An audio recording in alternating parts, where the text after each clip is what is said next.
প্রদানে ব্যর্থ স্বরাষ্ট্র উপদেষ্টাকে দায় স্বীকারপূর্বক পদত্যাগ করতে হবে। সারা দেশে অব্যাহত ধর্ষণ, নারী নিপীড়ন, চুরি, ডাকাতি, ছিনতাই বন্ধে কার্যকর পদক্ষেপ গ্রহণ করতে হবে। অবিলম্বে পাহাড়, সমতল সহ সারা দেশে ঘটে যাওয়া ধর্ষণ ও নিপীড়নের সকল ঘটনার বিচার নিশ্চিত করতে হবে। ধর্ষণের ঘটনার বিচারের জন্য আলাদা ট্রাইব্যুনাল গঠন করতে হবে। সংশ্লিষ্ট অংশীজনের মতামতের ভিত্তিতে ধর্ষণ ও নারী নিপীড়ন প্রতিরোধের আইনসমূহে প্রয়োজনীয় যৌক্তিক সংযোজন, বিয়োজন ও সংশোধন করতে হবে। 4-1 নারী ও শিশু নির্যাতন দমন আইন 2000 এর ধর্ষণের সংজ্ঞা পরিবর্তন করে ধর্ষণের শিকার ব্যক্তির লিঙ্গ, যৌনতা, ধর্ম, বর্ণ, জাতি, জাতীয়তা, প্রতিবন্ধিতা ও বয়স নির্বিশেষে সকলের ন্যায় বিচারের অভিগম্যতা নিশ্চিত করতে হবে। 4-1 অপরাধী বা ভুক্তভোগীর জেন্ডার নির্বিশেষে সকল ধরনের পেনিট্রেশনকে ধর্ষণের অন্তর্ভুক্ত করতে হবে। 4-2 যোনি, মলদ্বার বা যৌনাঙ্গের মুখে, ভিতরে বা বাহিরে শরীরের যে কোনো অংশে পুরুষাঙ্গ কিংবা অন্য কোনো বস্তুর প্রতিস্থাপনকে পেনিট্রেশন হিসেবে গণ্য করতে হবে। 4-2 ধর্ষণের ক্ষেত্রে প্রয়োজনীয় সাজা প্রদান নির্দেশিকা প্রণয়ন করা, যা অভিযুক্ত এবং ভুক্তভোগীর শারীরিক মানসিক অবস্থা এবং সম্ভাব্য পরিস্থিতি বিবেচনা করে শাস্তির আনুপাতিকতা নিশ্চিত করবে। 4-3 ধর্ষকের সাথে ভুক্তভোগীর বিয়ে রাষ্ট্রীয়ভাবে অবৈধ ঘোষণা করতে হবে। 4-4 বৈবাহিক বা এই ধরনের সম্পর্কের ধর্ষণের ক্ষেত্রে আদালতের অনুমতিক্রমে ভুক্তভোগীর পাস্ট সেক্সুয়াল হিস্ট্রি জিজ্ঞাসা করার ক্ষেত্রে কেবল নারী বিচারকরা থাকতে পারবেন এবং তা ক্লোজ ডোরের মধ্যে জিজ্ঞাসা করা হবে, এর নিশ্চয়তা দিতে হবে। 5 যৌন হয়রানি প্রতিরোধে প্রয়োজনীয় প্রাতিষ্ঠানিক সংস্কারের পদক্ষেপ গ্রহণ করতে হবে।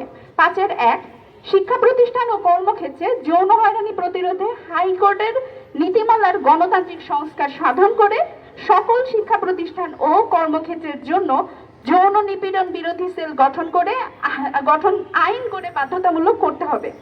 5-2 প্রতিষ্ঠানের অংশীজনদের প্রতিনিধিত্ব নিশ্চিত করে সেলের গঠন প্রক্রিয়া আইনে বিবৃত করতে হবে।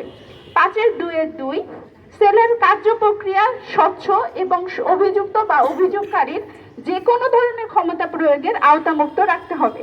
এটি নিশ্চিত করতে সেলকে প্রয়োজনীয় ক্ষমতা প্রদান এবং একই সাথে সেলের জবাবদিহিতা নিশ্চিতের বন্দোবস্ত করতে হবে।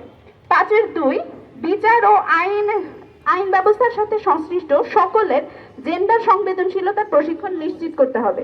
5-3 প্রাথমিক থেকে উচ্চ মাধ্যমিক পর্যায়ের পাঠ্যক্রমে জেন্ডার সংবেদনশীলতার পাঠ অন্তর্ভুক্ত করতে হবে।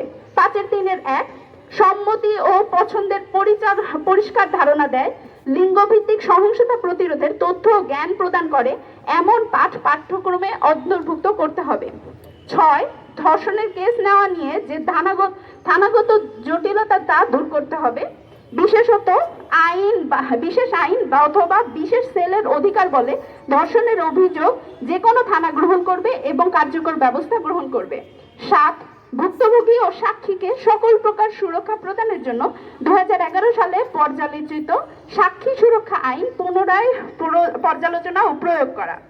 8 চবিন নারী শিক্ষার্থীদের হেনস্থা, স্ল্যাপ শেমিং এবং বরখাস্তের ঘটনা পূর্ণ তদন্ত করে অপরাধীদের শাস্তির আওতায় আনতে হবে।